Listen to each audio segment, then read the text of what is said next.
The winter season in Cardinal athletics is well underway, and the men's basketball team has hit the ground running, tying the best start in school history with a win over CCIW rival Wheaton College. They moved up to the #1 national ranking, and we take a look at the exciting season ahead right now on the Cardinal Report.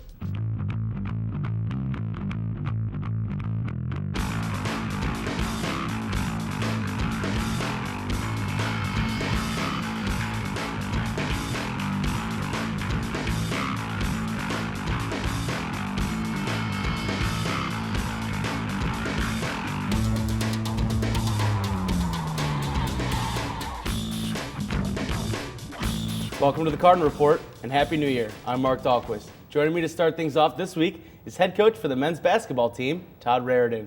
Coach, thanks so much for checking in. Mark, thanks for having me. So, Coach, obviously the Cardinals are off to a pretty good start. You guys have tied your best start to a season with 13 wins. What do you think is clicking well for the team? Well, I think it starts with our seniors. I think our leadership has been outstanding so far to date. We have a lot of kids back from a year ago, so that always helps. And we've been somewhat injury-free. A year ago, we probably had 3 or 4 key injuries that to start the season that hurt us. And this year, we've had the luxury of everybody being healthy, so that's helped keep our continuity and everybody. Our rotation's been the same all the way through. So, it's been fun so far, but we still have a long ways to go. Yeah, obviously still early in the season, but you guys open up conference play with 2 wins, the most recent one coming up against Wheaton College. Did you guys have a little chip on your shoulder because the only 2 conference losses last year was against Wheaton? Well, no, not really. I mean, we didn't really talk about that because it's a little different team than it was Wheaton is from a year ago. So, it's just something that Wheaton came in. They had an excellent record. They're an excellent basketball team. I think we caught them on a good night from the standpoint that they had some illness. The flu was going around, and that hopefully, that doesn't hit our team. But it had hit them about a week earlier. So I think from that standpoint, I think their kids got tired. It looked like they were tired, especially the second half. And I think they were just from the illness. That, like I said, I think we just caught them at a good time. Hopefully you guys are using different towels during that game. You don't want to spread those germs around. Exactly. Well, the Cardinal Report was there to see the team avenge their only 2 regular season conference losses from last year. Let's go to the highlight. #1 team in the nation, North Central College, getting set to take on 8th-ranked Wheaton College at Gregory Arena.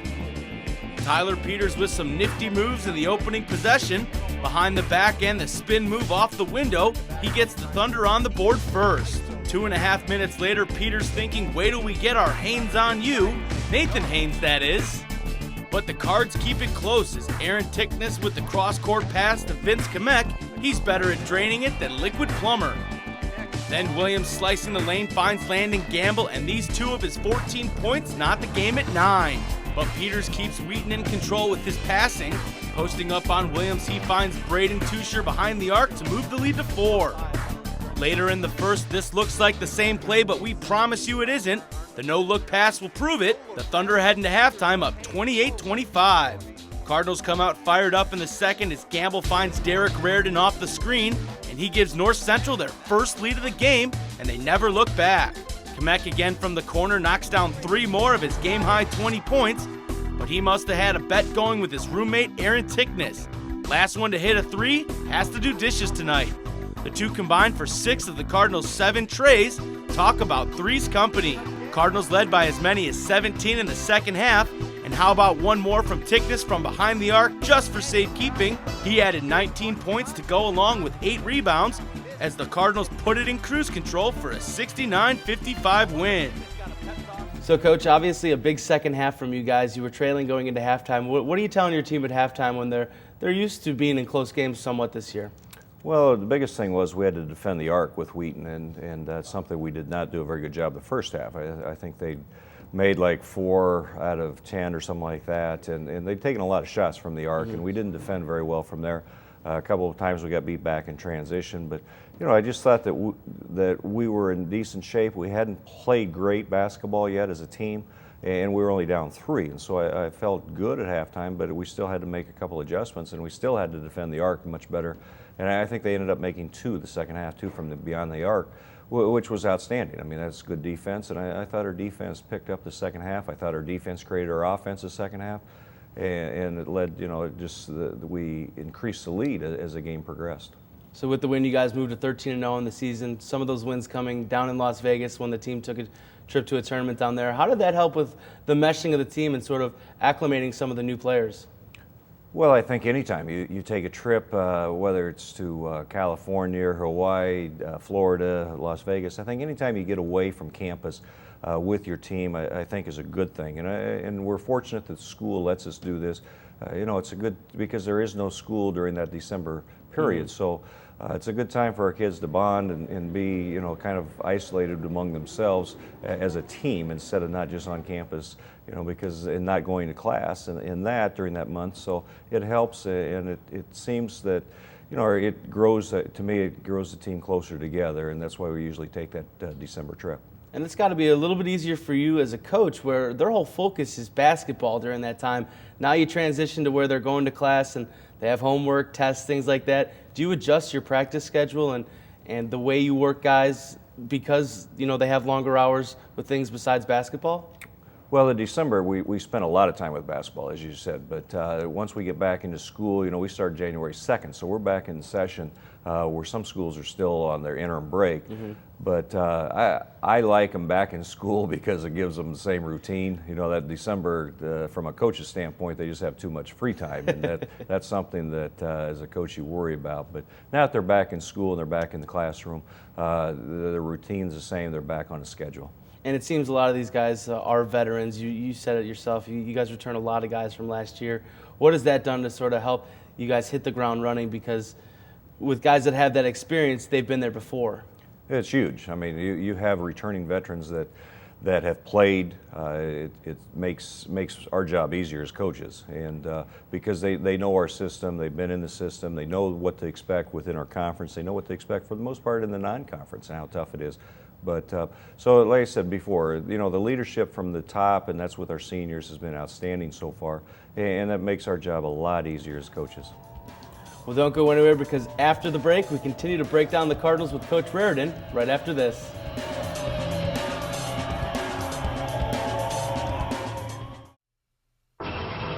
Yes, ready. Let's go get it.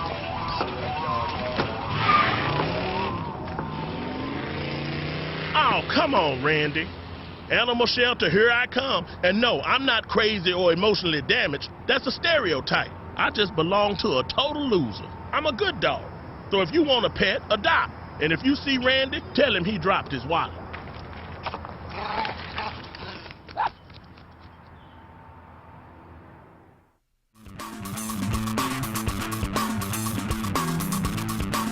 Welcome back to the show. With us still is men's head basketball coach, Todd Raridon.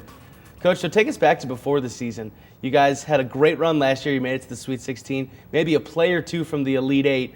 Was there some expectation with this team coming in?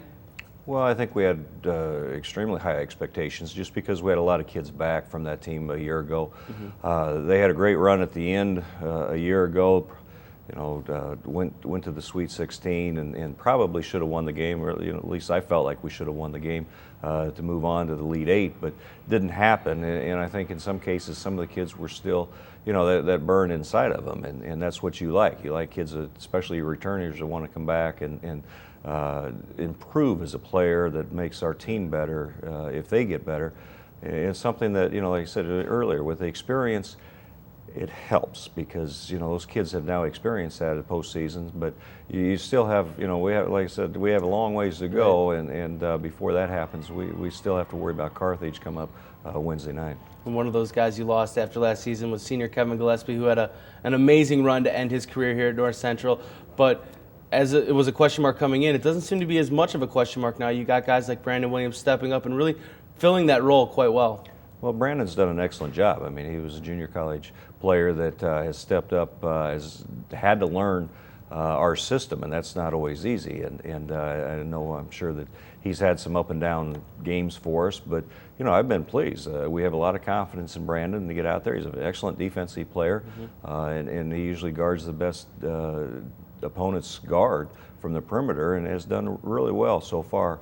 And he's taking care of the basketball, and he's more aggressive offensively than maybe what he was earlier. But he really understands, our team concept right now, and that's the nice thing because, he's looking to get the ball to our other 4 guys, and those other 4 guys have been able to score.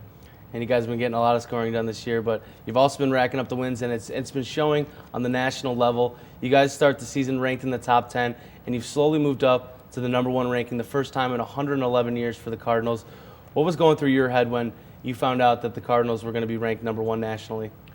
Well, I don't. I don't really get caught up in that because it's nice for the fans and the school, but it's nice for our kids and all the hard work they put in, our coaching staff. But in the past when we've been there, I've been there before. From a coach standpoint, it doesn't really mean much. It means something at the very end of the season, yes. Yeah. But at the beginning or midway through, it doesn't mean a whole lot. But like I said, it's good PR for our school, and I guess somebody has to be there, and we're there right now, and we're just hope that we can improve as a basketball team.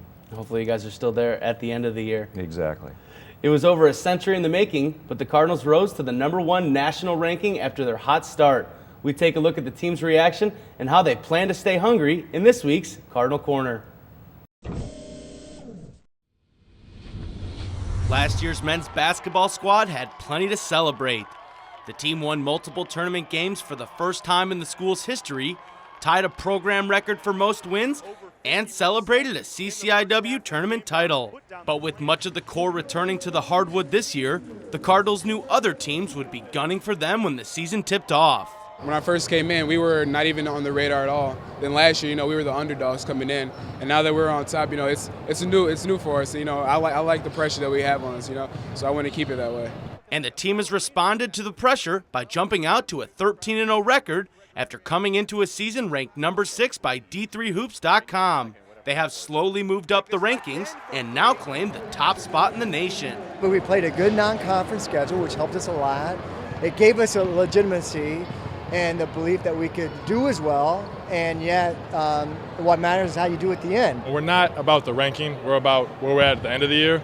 So, it's cool to be number 1, but we never ever prepare like, oh, we got to be number 1. So if we're 1 or 300, it doesn't matter. Led by the coaching staff, the Cardinals will keep pushing forward because they know they are still quite a ways from reaching their ultimate goal. We have a goal in mind. We want to get to that national championship, and we look at that board in our locker room. We know what we got to do to get to that. Claiming the top spot may be well-deserved, but the Cardinals know it's the final poll that really matters. Coach, I think you have to keep this team focused, especially in the CCIW. 4 teams ranked in the top 25, and one of those, Illinois Wesleyan, they went to the Final Four last year and have some guys returning as well. Well, they're an excellent basketball team, and to me, every team in the CCIW is excellent. Carthage will give us a different look that we haven't seen yet.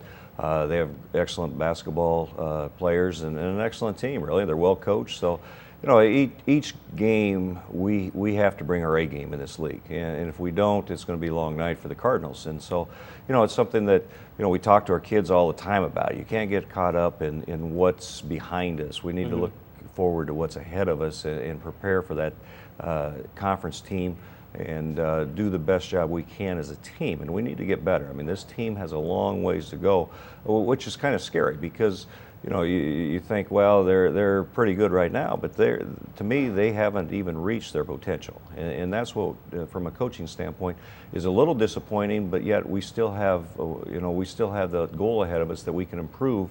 And I like that from a coaching standpoint. That's kind of scary when you say they haven't reached their full potential. The team's looked good. How good can this team really be? Well, I think it has a lot of untapped potential right now.